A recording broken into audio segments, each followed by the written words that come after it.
Beginning. It was said that in a quiet village nestled at the base of the mist-shrouded Kinhara Mountains, a mysterious monk had taken residence in an abandoned temple.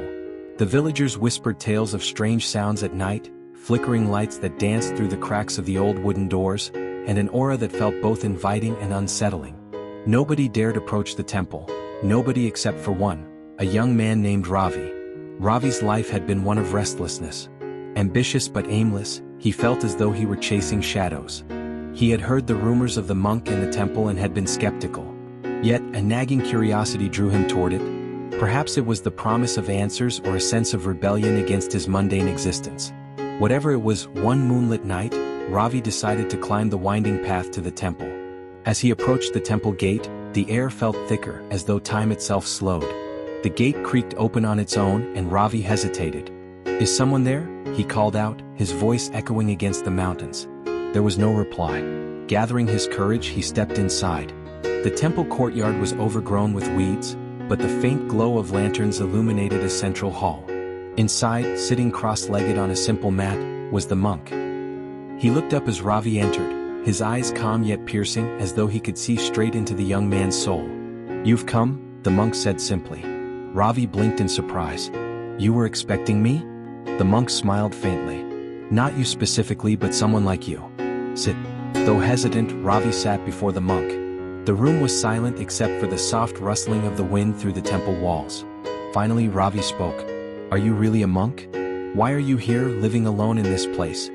The monk nodded. "I am a monk. And I am here because this temple, like many others, has become a place forgotten by the world. Yet its lessons remain for those willing to learn." Ravi frowned. "Lessons? What kind of lessons?" The monk leaned forward slightly. "Tell me, young man, why have you come here tonight?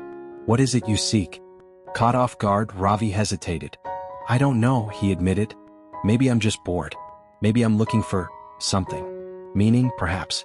The monk nodded thoughtfully. "Very well. I will share a story with you. But remember, the answers you seek will not be handed to you. They must be uncovered within yourself." Intrigued despite himself, Ravi leaned closer as the monk began his tale. Teaching. Once there was a young prince named Siddhar. He was born into luxury, surrounded by wealth and privilege. Yet, Siddhar felt a deep emptiness within him. He longed to understand the world beyond the palace walls. One day, despite his father's warnings, Siddhar ventured out of the palace disguised as a commoner. For the first time he saw suffering, an old man hunched with age, a sick woman crying out in pain, and a funeral procession carrying the lifeless body of a child. These sights shook him to his core. When Siddhar returned to the palace, he could no longer find joy in his comforts. The food tasted bland, the music sounded hollow, and the gold that surrounded him felt like a prison. He decided to leave the palace and seek the truth about life. For years, Siddhar wandered, seeking wisdom from sages and hermits. Some told him to deny himself all pleasures, to starve the body in order to free the spirit. Others urged him to meditate endlessly, to escape the illusions of the world. But none of their teachings brought him the clarity he sought. One evening, Siddhar sat beneath a great tree by a river. He watched as a musician tuned her sitar on a passing boat. "If the strings are too tight, they will break," the musician said. "And if they are too loose, they will not play." Siddhar's eyes widened as he realized the truth in her words. Life, he thought, must be like the strings of the sitar. Neither indulgence nor denial could bring harmony. Balance was the key. That night, Siddhar meditated beneath the tree, resolving to find the middle path. As dawn broke, he experienced a profound awakening. He understood that life was filled with suffering, but suffering arose from attachment and desire. By letting go of these attachments and living mindfully, one could find peace. Siddhar became known as the Awakened One or the Buddha. He shared his teachings with others, showing them the path to liberation. The monk fell silent, his eyes resting on Ravi. "What do you think of the story?" he asked.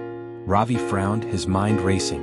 "It's a nice story, but how does it help someone like me? I'm not a prince, and I'm certainly not seeking enlightenment under a tree." The monk chuckled softly.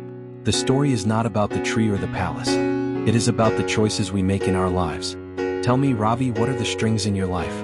Are they too tight or too loose?" Ravi blinked. I'm not sure." The monk nodded. "Then perhaps it is time to find out. Let me show you something." He stood and led Ravi to the back of the temple, where an old stone well stood. "Look into the water," the monk instructed. Ravi peered into the well.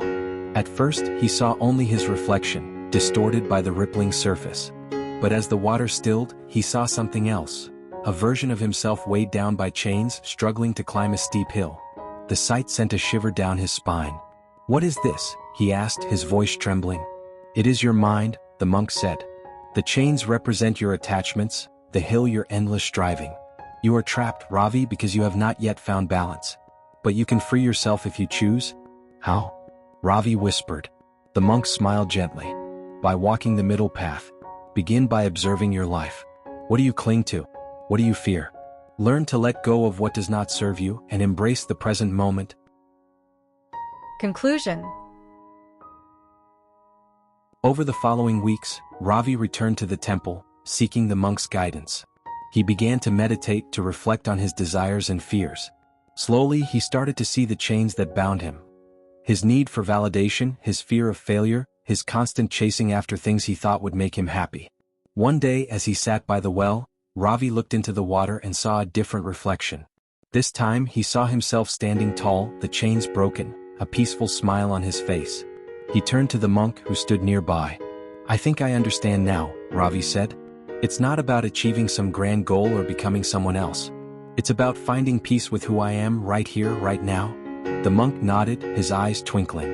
"You have found your first step, Ravi. Remember, the path is not always straight, nor is it easy. But with mindfulness and balance, you will find your way." Years later, Ravi became a mentor to others in the village, sharing the lessons he had learned.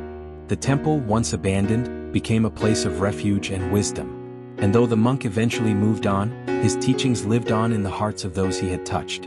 And so, the mysterious monk and his tale of the middle path became a cornerstone of the village's lore, a reminder that even in the face of uncertainty, balance could lead to liberation.